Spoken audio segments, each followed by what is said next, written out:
aujourd'hui, nous avons des estimations. Il n'y a rien de tabou, donc je peux vous les donner. Aujourd'hui, la première étape, ça va être de faire vivre évidemment le Comité national d'immigration. Donc, nous allons faire en sorte que le coût soit le plus bas possible. Vous avez pu voir, il n'a pas beaucoup de monde autour de lui. Bon, il fait beaucoup de choses à la fois, et c'est par rapport à cette qualité-là que nous l'avons sélectionné. Mais l'essentiel de ce coût va consister à mettre aux normes nos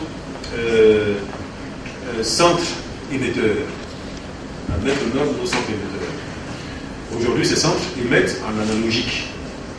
Il y en a, je crois, 26. Et pour la couverture, une couverture correcte en numérique, il est prévu qu'il y en ait 31. Donc 31 émetteurs qu'il faudra ou mettre à niveau ou construire. Avec évidemment tout l'équipement d'accompagnement, c'est-à-dire refaire le voie d'accès, refaire la climatisation, revoir les échelles pour monter sur les antennes, s'assurer que les antennes tiennent bien, parce que certaines ont plus de 20 ans, voire même 30. Donc c'est toute cette remise en état qui, selon nos évaluations, peut coûter autour de 25 milliards de francs CFA. Autour de 25 milliards de francs CFA. L'idée, j'en parle, même si la question n'est pas encore posée, c'est de faire en sorte que nous ayons un accompagnement d'un acteur de niveau international sur ce projet, sur cet investissement-là. Acteur qui pourrait être présent ensuite dans la société de diffusion qui sera mise en place. Cette question n'a pas été posée, je ne pense pas l'avoir évoquée non plus dans mon propos liminaire, mais l'objectif, c'est de simplifier les choses en séparant les activités de production de celles de diffusion. Aujourd'hui, c'est deux métiers totalement différents. Je vous parlais tout à l'heure des éditeurs, par exemple. Ces éditeurs, pour les gérer, il n'y a pas besoin d'avoir les compétences. Par exemple, regarde M. Yasuba. Bon, donc, ces compétences à lui, c'est des compétences qu'il pourra faire valoir dans l'activité de production. L'activité de production de contenu. Mais dans la diffusion, il faudra d'autres types de compétences. Il faudra d'autres types d'équipements, etc. Donc, l'objectif, c'est vraiment de séparer ces deux aspects et faire en sorte que chacun puisse pleinement exercer, j'allais dire, son activité avec le maximum d'expertise. Donc, l'objectif qui est retenu jusqu'à présent, c'est de mettre en place une société de diffusion qui prendra l'ensemble des signaux et fera en sorte que ces signaux soient portés aux populations à travers le réseau qui va être mis en place. Voilà.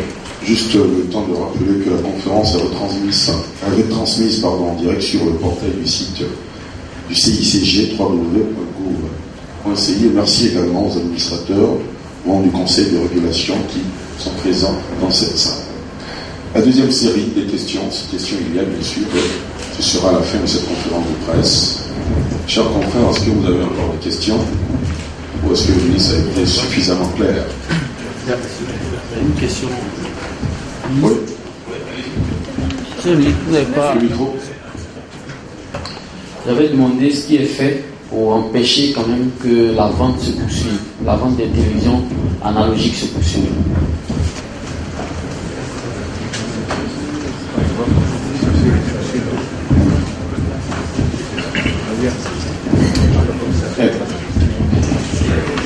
Bonjour Monsieur le Ministre, Franck Souvenet de l'Inter.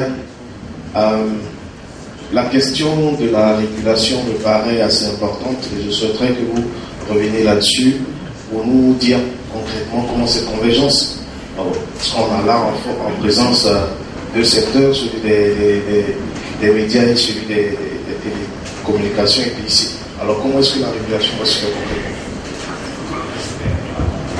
Il me semble que c'était la dernière question. Monsieur le ministre me permet de répondre à ces questions-là. Je vais mettre à faire en même temps cette conférence. Le mieux, ça veut dire que les choses ont été, je l'espère, suffisamment claires pour tous. S'agissant de la première question, oui, il faut savoir que nous n'allons pas nous mettre à traquer les téléviseurs sur les marchés. L'important ici, par la décision qui a été prise, c'est de bloquer l'entrée sur le territoire national des téléviseurs qui ne sont pas compatibles. J'insiste là-dessus, ils ne sont pas compatibles. Donc, comme je vous l'ai dit, nous avons un marché qui est suffisamment évolué pour qu'il y ait très peu, en réalité, de téléviseurs non compatibles, c'est-à-dire vraiment téléviseurs analogiques, n'ayant pas de prise spectaculaire, etc. Il y en a, on pense, au vu des contrôles qui ont été faits, des études qui ont été menées, qu'il n'y en a presque pas sur le marché. Mais par contre, il faut éviter qu'ils entrent. Et c'est l'objet de cette mesure. Et cette interdiction, évidemment, elle va être appliquée par les services en charge, la douane principalement. Donc, la douane frontière terrestre, la douane frontière maritime, va s'assurer que les équipements qui ne répondent pas aux spécifications que j'ai indiquées tout à l'heure, qui est VBT2 et MP4, que ces équipements n'entrent pas sur les territoires urbains. La deuxième question, effectivement, elle avait été posée, mais je reviens sur la réflexion de celle de M. Souvenet. Ce n'est pas à moi de le dire, et ce n'est même pas au comité d'immigration de le dire. Le constat que nous avons fait et que nous avons longuement présenté ce matin, c'est qu'il y a une convergence entre deux secteurs qui sont les TIC et les télécommunications, une convergence qui est très forte, contre laquelle nous ne pouvons rien. Et donc, nous n'avons pas d'autre choix que de commencer à réfléchir dès à présent à ce qui peut permettre demain d'avoir une régulation satisfaisante. Un exemple simple. Aujourd'hui, vous êtes blogueur, vous êtes journal en ligne, vous écrivez ce que vous voulez. N'est-ce pas? La ACA dira, bon, ce n'est pas immédiat, même si l'audiovisuel dirait, bon, de toute façon, ils sont compliqués à gérer.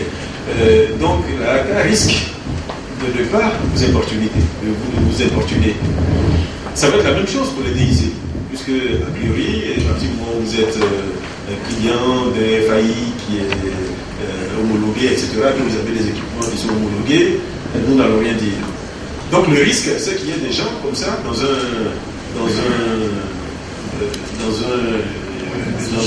no man's land ou dans un coin de notre rétroviseur que nous ne voyons pas. Oui. Et donc le risque, c'est qu'il y ait un accident avec ces gens-là. Donc il faut anticiper là-dessus, et c'était l'objet de nos propos ce matin, de dire il y a un problème, et il faut qu'on y pense dès à présent, qu'on y recherche une solution. Ça va être peut-être une régulation commune, je ne sais pas, ce n'est pas à moi de le dire. Évidemment, il faudra s'inspirer de ce qui se fait déjà ailleurs et trouver une solution pour éviter que demain, comme je le disais hier, il y ait un accident. Merci à vous, chers confrères, pour vos questions. Merci à vous, monsieur le ministre, pour vos réponses et précisions. On va mettre un terme à cette conférence de presse. Vous avez le mot de la fin.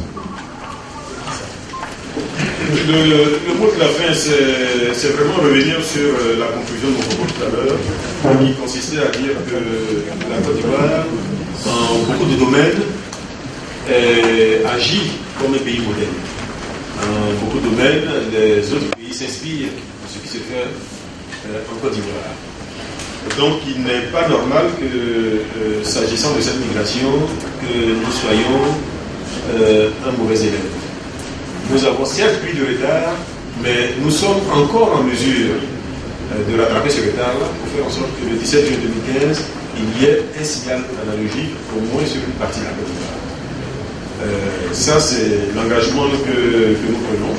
Et nous allons faire en sorte que le bouquet qui va être servi aux Ivoiriens, que le bouquet TNT qui va être servi aux Ivoiriens soit le plus attrayant possible. Est un contenu qui intéresse les Ivoiriens. Il y a une autre problématique sur laquelle nous ne sommes pas souvent revenus, mais qu'il est important également d'évoquer, c'est peut-être la situation de la RTI. La RTI, c'est notre chaîne nationale, c'est nos chaînes nationales. Ce sont des chaînes qui ont une longue histoire avec la Côte d'Ivoire. Ce sont des chaînes dans lesquelles l'État de Côte d'Ivoire restera actionnaire. Et nous pensons même que cette ouverture, en parlant de libéralisation, ou cette migration qui va se faire probablement en enlevant une partie de son patrimoine et une partie de son activité, nous allons faire en sorte que cela n'ait pas d'impact négatif sur l'activité de la RDI. C'est vraiment important de le dire, parce que, peut-être pas ici, mais en d'autres milieux, nous entendons des commentaires ou même des complaintes de personnes qui ne voient pas d'un bon œil ces évolutions qui s'imposent à nous. C'est important de dire, qui s'imposent à nous. Donc, nous allons faire en sorte, en tout cas, que les choses se fassent de la meilleure façon en ce qui concerne la RTI. Que la RTI ne soit pas dépouillée, bien au contraire, qu'elle soit renforcée.